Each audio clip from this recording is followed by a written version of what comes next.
Hi, this is Liz Coley, and welcome back to Undercover Reading. Yes, I did get a haircut. Thanks for noticing.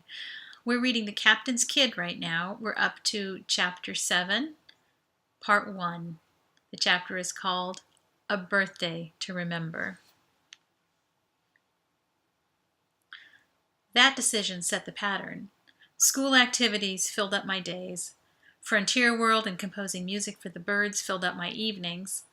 After my talk with Mo, we settled into a silent truce. The six of us hung out again at meals, and on 7-Day, even though I still ached whenever I caught Audrey with "What happened?" in her speaking eyes. After a week of no mysteriously awful things happening to me, I followed my own advice and put my worry on hold. Karthik and I had hit dead end with all our suspects anyway. I didn't have anything else to go on until the saboteur tried again. That vulnerable and critical transition time was almost 3 months away, and the landing on Esperanza, 6 months. Why borrow trouble, as Aunt Manda would say? So the days snuck past. The Reliable sped farther from Earth, gradually rising out of the orbital plane of the planets. Mars dwindled into the distance.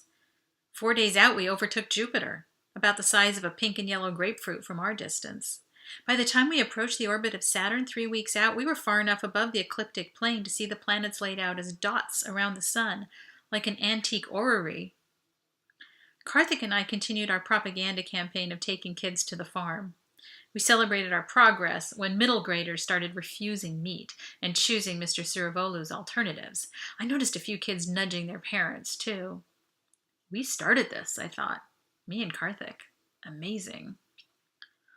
It was a little awe-inspiring to think the two of us could do something that truly mattered, something that made our little corner of the world better, fairer, a little more full of live guinea pigs.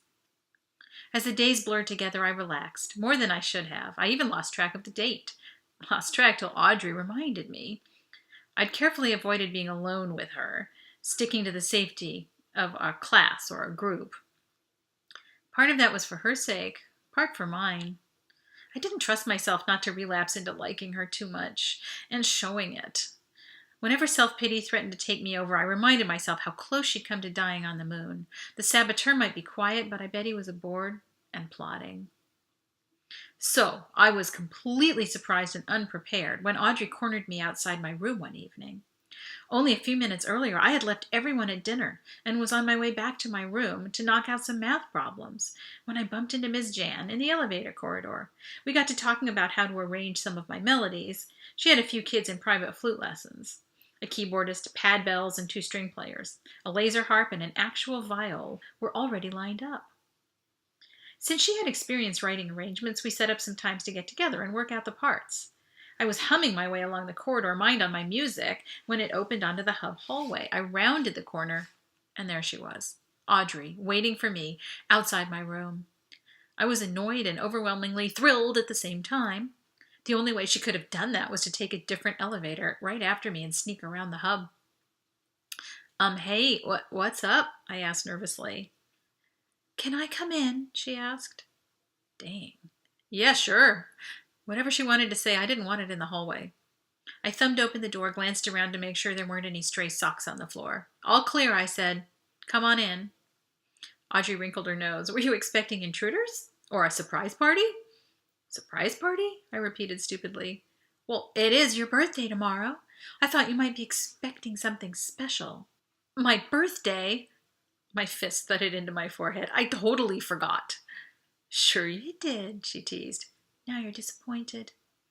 I'm really not, I protested, but how'd you know? You're not the only one who can use a computer. Touché, I replied, a hit. Excuse me? Oh, sorry. It's a term from fencing. It means you got me. Audrey turned bright pink. She sucked in a deep breath, her chest rising in an alarming, amazing way. She opened her mouth and hesitated. What? I asked. So, do I? What? She sighed, forcing the words out. Do I have you? I looked around the room. What do you mean? There's no one else here. She huffed in exasperation. Why is this so hard? I'm sorry, I said. What? She grabbed my waist with her fingertips. Do I have, you? Things seem to be going that way. And then you didn't even want to talk to me anymore, and now you're giving me that look again. So I don't know what to think." She gazed at me through her eyelashes. Part of my mind, the sensible part, said, "Step away from the girl with your hands up." Another part was drowning in the scent of jasmine and the warmth of every single fingertip pressing through my shirt. And then there was the stupid part which said aloud, "What look?" "The look you gave me on Luna, that said you would give me all your oxygen again, even knowing—" My look said that? I had no idea. Then I did step back with my hands up. Audrey dropped her eyes to the floor and mumbled, "I guess I misunderstood." "Wait, no, you didn't. I mean, yes, that's what I was thinking. Of course I would. I didn't know the thought came with a look." She twirled a strand of hair. "Well, Brandon, I'm feeling a little short of air right now." "I'm sorry, what?" I pressed a hand to her forehead. "You do look flushed. Do you need to sit down for a minute?" Audrey took a step closer. "I'm feeling a little short of breath around you." Her lips parted a fraction. I gulped and backed away. "I'll get you some water," I babbled. "You must be dehydrated or dizzy or—" "What did I do wrong? I don't get it." A single tear trailed down her left cheek. I watched in horrified fascination. "Oh, Audrey, please, please don't." Her voice trembled. "Why do you hate me? I'm so confused." The tear hung from her jaw. I couldn't help it. I reached out and caught the tear, cupped her face in my hand, kissed her on the nose, and pulled her against my chest. "How could I ever hate you?" I whispered. "You're amazing. You're perfect." Then, to my total confusion, she started wailing, huge, breathtaking sobs, tears soaking through my shirt. "Audrey, what are you doing? I'm sorry," her muffled voice replied. "I've been so miserable for weeks, but now I'm so happy." I bent my head close to hers. Her face was buried in my shirt. I couldn't see her expression, but it didn't sound like she was smiling.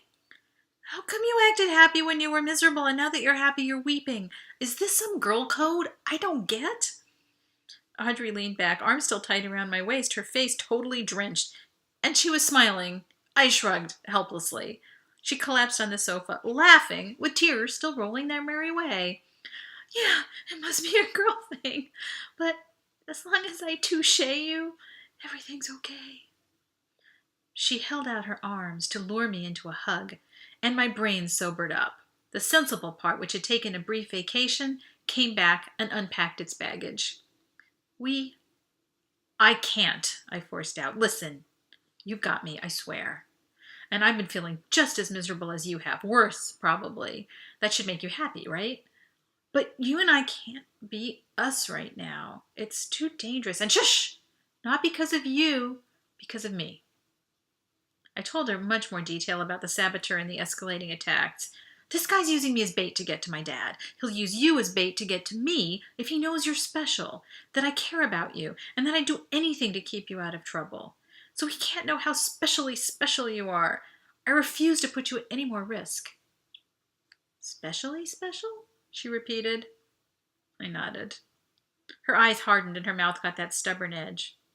"Brandon Webb, don't you think that should be my decision? To put myself at risk? Just what gives you the right to make decisions that affect me without even asking, huh? Don't I deserve more consideration than that?" Put it that way and I could see her point. Perhaps I had acted more like a commander and less like a friend. "Maybe you're right," I conceded. "I just didn't want to be responsible for something awful." "You wouldn't be responsible," she cut me off. "Not if I had full information and knew what I was agreeing to, which I do now." "You do?" "Yes." "Wait, you do know now or you do agree now?" "Yes, and yes," she said. My heart filled with unexpected lightness and joy. "Really?" "Yes." She jumped off the sofa and into my arms, which magnetically reached for her. She fit perfectly, nestled against my heart. Then she peeked up at me, and my heart thudded 1,000 times a second. "No stupid helmets this time," I whispered as I aimed for her lips. This is it, I thought. I'm not about to wake up. It's actually happening. A slight swishing sounded behind me. "Oh, whoops!" Dad's voice came from the doorway. "Sorry, excuse me." Moment destroyed, we jumped apart. "Dad, hi."